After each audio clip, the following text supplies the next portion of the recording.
I never thought one uncomfortable night could change the way I saw people forever.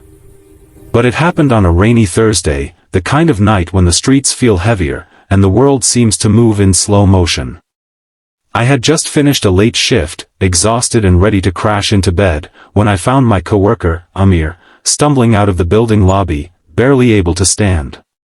He was usually a quiet, disciplined man, someone who always kept his emotions locked behind polite smiles. Seeing him like that, helpless, lost, slurring his words, felt like watching a strong pillar crumble right in front of me. And I couldn't walk away. Not that night. Before I continue the story, if you believe in kindness, second chances, and the importance of being there for others when they need it most, please like, comment, share, and subscribe to the channel. It truly helps us grow. I guided Amir to my car, trying to ignore the cold rain soaking through my shirt, and drove him home. The entire way, he kept whispering the same thing, over and over: I didn't want her to see me like this. I didn't understand what he meant, but I could feel the pain behind the words. Sometimes a broken voice says more than any full sentence ever could. When I pulled up to his house, the lights were still on. His wife, Sana, opened the door before I could even knock. She looked tired, not angry, not annoyed, just deeply, emotionally exhausted. The kind of exhaustion that comes from waiting too long for someone who keeps slipping further away. When she saw her husband leaning against me, half-conscious, she didn't scold him. She didn't cry.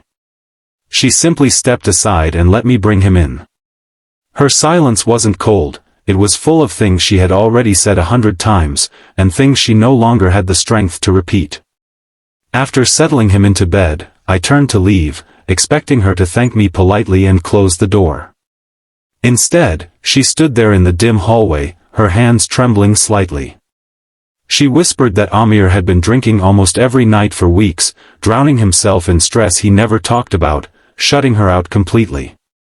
She thanked me not for dropping him home, but for being the only person who cared enough to notice he wasn't okay. She walked into the living room and gestured for me to sit. I could see the weight of the world sitting on her shoulders. The house was clean, peaceful, beautifully arranged, yet the air felt thick with unspoken hurt. She told me how Amir used to be her source of strength, how he used to bring flowers home for no reason, how he used to laugh freely, before life started to crush something inside him. And then she looked at me with eyes full of unshed tears and said something I'll never forget: "Thank you for bringing him back tonight. Maybe this is the wake-up call he needs." There was no dramatic moment, no intense scene, no inappropriate tension, just raw humanity. A wife thanking a stranger for reminding her husband that someone still cared. It humbled me. It broke me a little, too, realizing how easily people fall apart in silence. As I got ready to leave, Amir's young daughter peeked from the hallway, rubbing her eyes. She must have been 10 or 11. When she saw her father sleeping safely, she whispered a soft "thank you" that hit harder than anything else that night. It wasn't just gratitude, it was relief, a child's quiet hope that her father might come back to her again, emotionally and mentally. Driving home, the rain had stopped, but the world still felt heavy.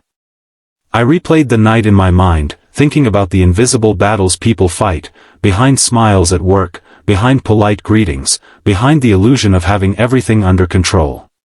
It made me rethink every person I had ever judged too quickly. You never truly know what someone is carrying until the weight spills over in front of you. The next morning, Amir didn't come to work. But in the afternoon, I received a message from him.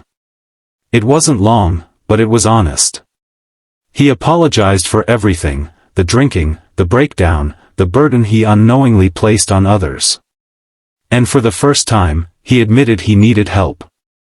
Real help. The kind that doesn't come from a bottle. I told him I respected him for reaching out. Because asking for help isn't weakness, it's courage. Weeks passed, and something changed at the office. Amir looked healthier. He talked more. He smiled again, not the polite, practiced smile, but the real one.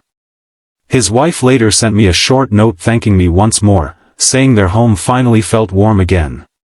That Amir was trying, really trying, to rebuild himself.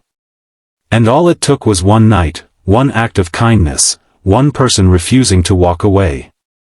It made me realize that sometimes, we don't help people because we think they deserve it. We help because we know what it means to need help ourselves. Because humanity survives on moments of unexpected compassion. If this story touched your heart, please like, comment, share, and subscribe. Your support helps us keep creating emotional stories like this.